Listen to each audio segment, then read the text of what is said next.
जय श्री कृष्ण बधा विद्यार्थी मित्रों ने આપણે છેલ્લે કોમ્યુનિકેશન સ્કિલની અંદર એક આખું આપણે ચેપ્ટર પૂરું કરી નાખ્યું। બહુ નાનું એવું ચેપ્ટર હતું, બરાબર છે। માત્ર 5 લેક્ચરની અંદર આપણું એ લેક્ચર આખું ટોપિક આપણે પૂરો થઈ ગયો। તમને પીડીએફ પણ આપી, વ્યવસ્થિત કરી લેજો। એકદમ ઇઝી હતું, આપણે એકદમ ઇઝી બનાવવાનો પ્રયત્ન કર્યો હતો। એવું જ એક સરસ મજાનું અને સૌથી સહેલું કહી શકાય એવું એક ટોપિક અને નવા ચેપ્ટર સાથે આપણે મળ્યા છીએ। તો સીએસની અંદર ચેપ્ટર નંબર 2 ની અંદર છે ટોપિકનું ટૂંકમાં ચેપ્ટરનું નામ છે ઇન્ટરનલ કોમ્યુનિકેશન। હવે ઇન્ટરનલ કોમ્યુનિકેશન એટલે શું? તો કે કોઈ સંસ્થા હોય ને તો એ સંસ્થાની અંદર વાતચીત કેવી રીતે થાય, એક મેમ્બરથી બીજા મેમ્બર સુધી સંદેશો પહોંચાડવો હોય તો એ કેવી રીતે પહોંચાડે, બરાબર છે। એટલે આ અગત્યની વાત છે ઇન્ટરનલ કોમ્યુનિકેશન, બરાબર છે।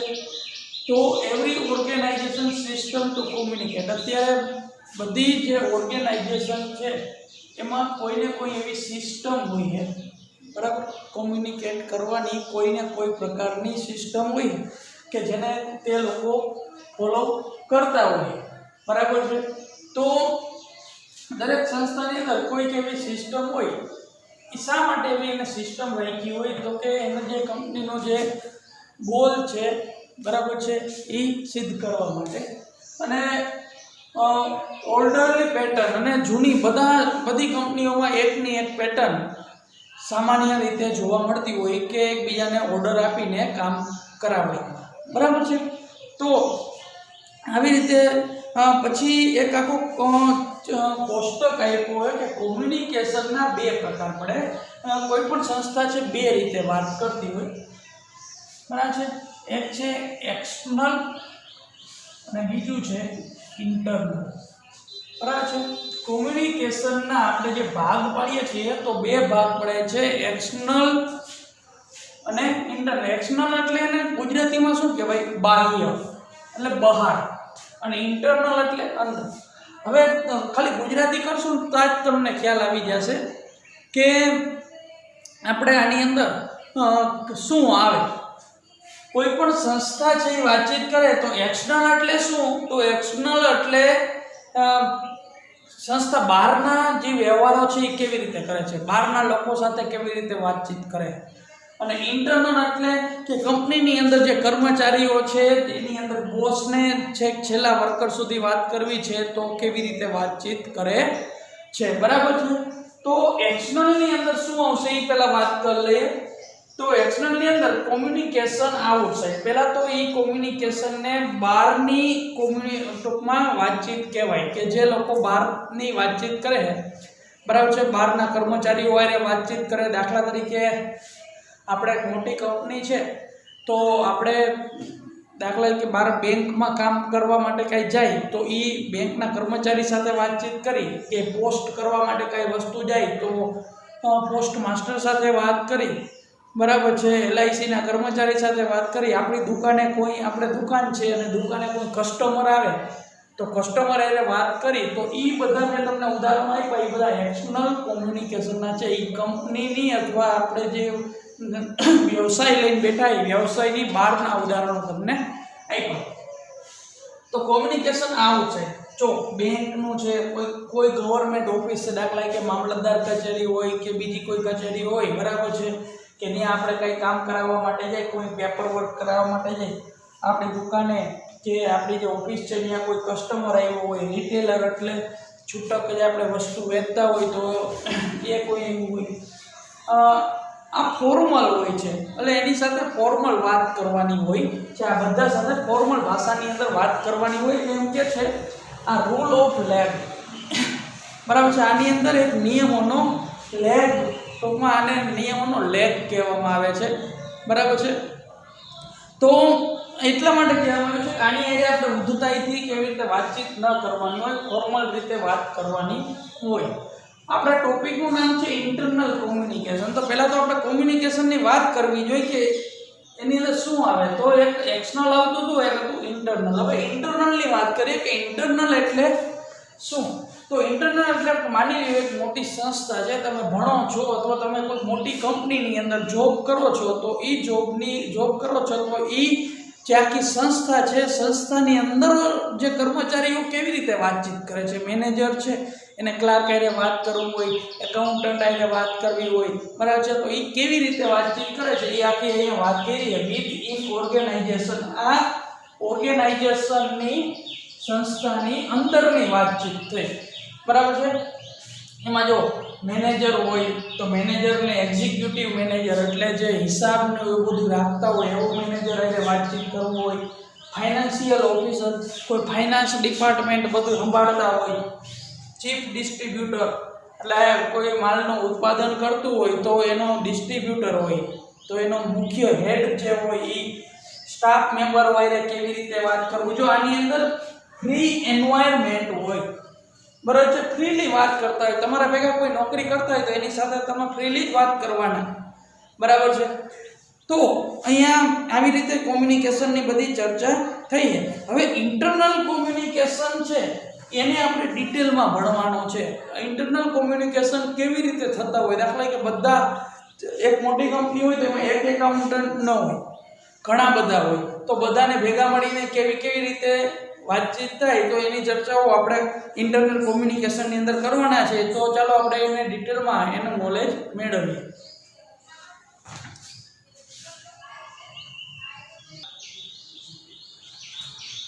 તો અહીંયા ફોર્મલ ઇન્ટરનલ વાતચીત કોમ્યુનિકેશનની અંદર વાતચીત કરવી હોય તો એ ફોર્મલ ઇન્ટરનલ કોમ્યુનિકેશન કહેવાય. એની અંદર છે ને થોડીક ફોર્માલિટી હોય. જો ઇન્ટરનલ કોમ્યુનિકેશનમાં જે વાતચીત કરતા ને બધા ફોર્મલ રીતે કરતા હોય, સિમ્પલ રીતે કરતા હોય છે, ફ્રેન્ડલી કરતા હોય, તો એમાં થોડીક ફોર્માલિટી હોય. શું ફોર્માલિટી બધી કરવાની, દાખલા કે કંપનીના બધા કર્મચારીઓની એકારે મિટિંગ હોય તો એની ફોર્માલિટી કરવાની. પહેલાં તો એ લોકોને જો ટાઈમ કહેવો પડે કે આ ટાઈમે તમે આ જગ્યાએ ભેગા થઈ જાજો, બરાબર છે. દાખલા તરીકે આપણે મિટિંગ લઈએ, બરાબર, બધી સંસ્થાઓની અંદર મિટિંગ થતી હોય, બરાબર છે, તો એ બધું ઇન્ટરનલ કોમ્યુનિકેશન તો જ થઈ જાય, બરાબર છે. તો એમાં ટાઈમ આવતો હોય, પ્લેસ આવતું હોય. પ્લેસ એટલે જગ્યા કે કઈ જગ્યાએ બરાબર મિટિંગ કરવાની છે. નંબર ઓફ પાર્ટિસિપેન્ટ્સ આની અંદર અમુક સંખ્યા હોય છે, બરાબર છે. 50 જણા ભેગા કરવાના, 40 જણા ભેગા કરવાના એવું, બરાબર છે. લોકો છે એનો આમાં ટૂંકમાં એને કન્સર્ન એને ધ્યાન આપવામાં આવે, બરાબર. લાઈક કે મિટિંગ, આ મિટિંગ જેવું આખું એટમોસ્ફિયર હોય છે. તો ઇન્ટરનલ કોમ્યુનિકેશન છે મોસ્ટ ઓફ થતું હોય તો આ 3 રીતે. જો પહેલું એની અંદર ભાગ ભજવે એજન્ડા. આના વિશે આપણે ડિટેલમાં ભણવાનું છે. પહેલાં તો કોઈ પણ ક્વેશ્ચન પૂછાય ઇન્ટરનલ કોમ્યુનિકેશનનું તો શરૂઆતનું જે છે ને એ તો બધા ક્વેશ્ચનની અંદર સેમ જ આવશે ઇન્ટરનલ કોમ્યુનિકેશનની અંદર. પછી જો તમને એજન્ડા પૂછાય તો આપણે એજન્ડા લખવાનું, મીટિંગ પૂછાય તો મીટિંગ એટલે શું લખવાનું, અને મિનિટ એટલે શું એ મિનિટ લખવાનું, બરાબર છે. તો 3 રીતે કોમ્યુનિકેશન, ઇન્ટરનલ કોમ્યુનિકેશન 3 રીતે થાય. એક છે એજન્ડા, અત્યારે 3 આપણે આમાં દર્શાવ્યા, પછી આપણે આગળ જોશું. ઘણું બધી રીત છે એમ તો ઇન્ટરનલ કોમ્યુનિકેશન કરવાની.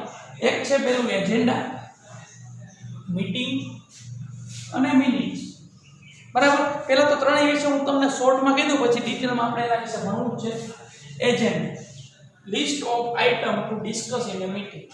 તો દાખલા તરીકે તમે એક કંપનીની અંદર કે એક સ્કૂલની અંદર કે ગમે ત્યાં નોકરી કરો, બરાબર છે, તો તમને એજન્ડા મોકલવામાં આવે આખો કે આ તારીખે આ જગ્યાએ આટલા વાગે, બરાબર, આપણે મીટિંગ રાખી છે, એમાં આ લોકો હાજર રહેશે અને આ ટોપિક વિશે ચર્ચા કરવાની છે. આને કહેવાય એજન્ડા. અગાઉથી બધું તૈયાર કરવા. પછી મીટિંગ, એજન્ડા પહેલાં મોકલી દઈએ, પછી લોકો શું કરે, એટલે આવા એજન્ડા પૂછાય છે. 14 માં 2 એજન્ડા પૂછ્યા હોય એટલે તમે 7 માર્કનો એક એમ કહે છે કે આવા એજન્ડા લખો, બરાબર છે. આપણે હમણાં આગળ જોશો કે ભાઈ એજન્ડા લખવો કેવી રીતે, આપણો આખો એનું ફોર્મેટ આવે. જેમ તમે 12મા ધોરણની અંદર ભણતા ને એમાં ઈમેલનું ને એનું ફોર્મેટ આવતું હોય, એ રીતે આનું ફોર્મેટ આવે. હું બધું તમને શીખવાડીશ કે ફોર્મેટ કેવી રીતે લખો. પછી છે મીટિંગ. હવે મીટિંગની અંદર gathering of the participant for the discussion. હવે પહેલાં એજન્ડા મોકલો એટલે એ તારીખે લોકો એ જગ્યાએ એટલા સમયે ત્યાં લોકો હાજર થઈ જાય એવું લખ્યું હોય કે ભાઈ ત્યાં જમવાનું બપોરે ભેગું જ છે એવું લખ્યું. અથવા મીટિંગનો ટાઈમ આટલો રહેશે એવું પણ એજન્ડામાં લખ્યું હોય. પછી મીટિંગ લેવામાં આવે, એની અંદર ડિસ્કશન થાય અને મિનિટ્સ. હવે મિનિટ્સનો શબ્દ તમારા માટે આમ તો જાણીતો છે કે ભાઈ જે આપણે સમયની અંદર જે સેકન્ડ કાંટો દર્શાવતો હોય, મિનિટ દર્શાવતો હોય, બરાબર.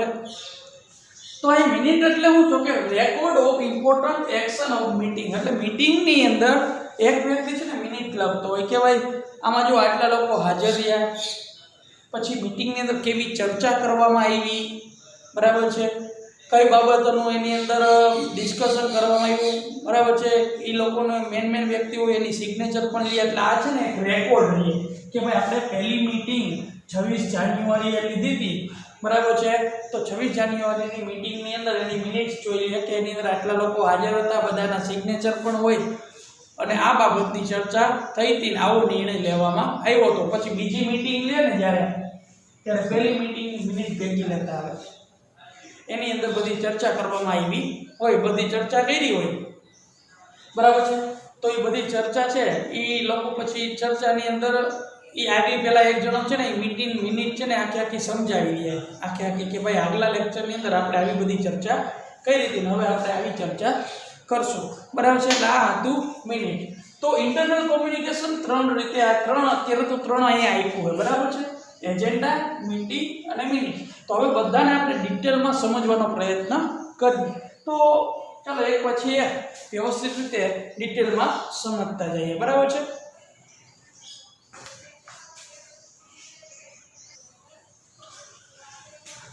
તો ચાલો એજન્ડાથી આપણે શરૂઆત કરીએ કે ઇન્ટરનલ કોમ્યુનિકેશનની અંદર એજન્ડા છે એ કેવી રીતે ભાગ ભજવે છે અને એજન્ડાની અંદર કઈ કઈ બાબતો જોવાની હોય.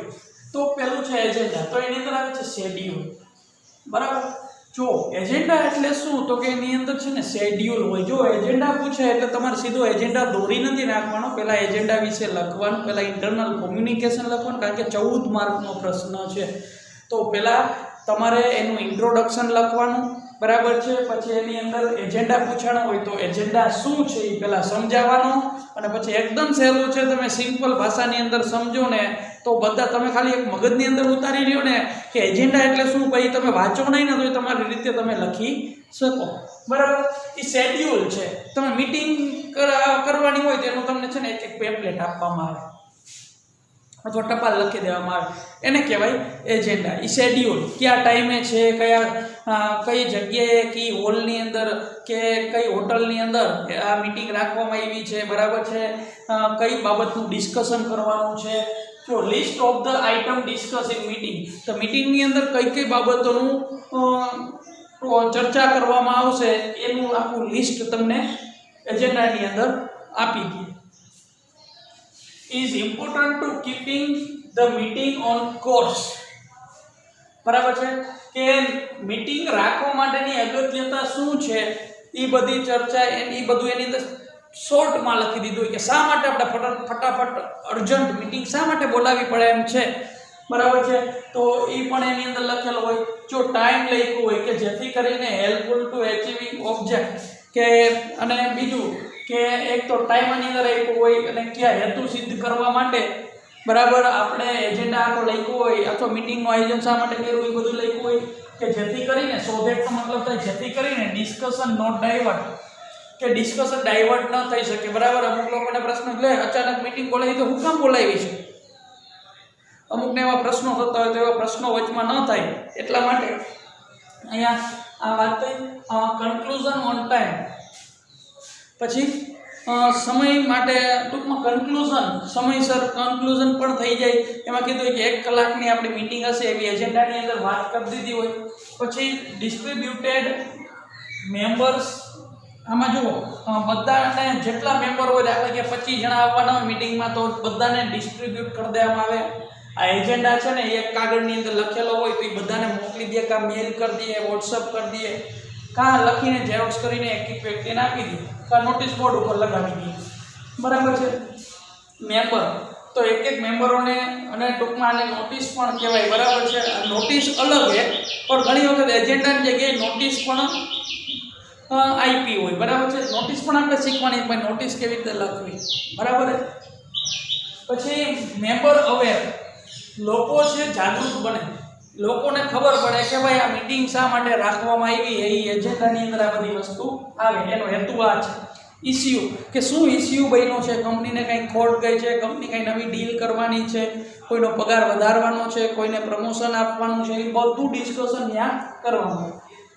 જેથી કરીને પ્રિપેરેશન કે કોઈ પણ કર્મચારી છે બરાબર આ મીટિંગની અંદર આવે તો અગાઉથી એ પ્રિપેરેશન કરી શકે. એને કંઈક બહાર જવાનું હોય તો એ મીટિંગને બધું આડાવડું કરી શકે બરાબર છે. એટલા માટે એ અગાઉથી જાણ કરવામાં આવે છે બરાબર છે. ડોક્યુમેન્ટ બ્રિંગ્સ તો તમને એટલી આ એજન્ડા જો તમને અગાઉથી આપી દીધો તમને એ ખબર પડે કે તમારે કયા કયા ડોક્યુમેન્ટ ભેગા લેતા જવાના છે બરાબર છે. દાખલા તરીકે આપણે કોઈનો ચોપડો ચેક કરવાનો હોય, આપણે એમ કંઈક 25 તારીખે કે એવી રીતે ચોપડો ચેક કરવાનો હોય તો તમે બધા અગાઉથી પ્રિપેરેશન થઈ જાવ, કારણ કે 15 દિવસ પહેલાં કીધું. અને તમે બધા ત્યારે છે ને ક્લાસરૂમની અંદર આવો તો બધા બુક્સ ભેગી લઈને જ આવો બરાબર. એના જેવી જ વાત થઈ કે આ ડેટા લેતા આવવાના છે. એનાલિસિસ બરાબર છે. તમે એ બધી તમને એમ થાય કે આ બાબતની ચર્ચા કરવાની છે તો એ બધી વસ્તુ જરાક જોઈને આવજો. તો તમે બધા છે આગળના પેજ બધું વીખીને બધું વ્યવસ્થિત રીતે જોઈને આવો. તો આ હતું એજન્ડા. હવે એજન્ડાનું સ્ટ્રક્ચર કેવું હોય એના વિશે હવે પછીના લેક્ચરની અંદર આપણે ભણશું બરાબર. એજન્ડાના સ્ટ્રક્ચર વિશે કે એજન્ડાનું સ્ટ્રક્ચર કેવું હોય બરાબર છે. Thank you.